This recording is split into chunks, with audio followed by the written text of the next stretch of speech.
Welcome to the world of streaming with the Amazon Firestick. Setting up your new device is easy and only takes a few minutes. First, unbox your Amazon Firestick and plug it into your TV's HDMI port. Next, plug the Firestick's power cord into an electrical outlet.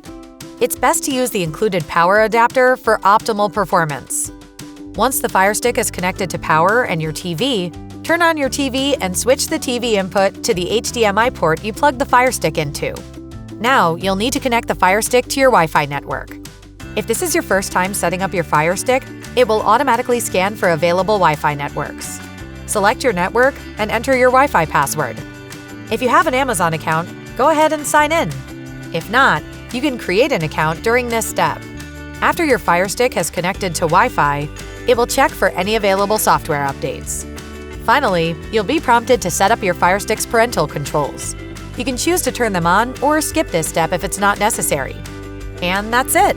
Your Amazon Firestick is now set up and ready to use. Happy streaming!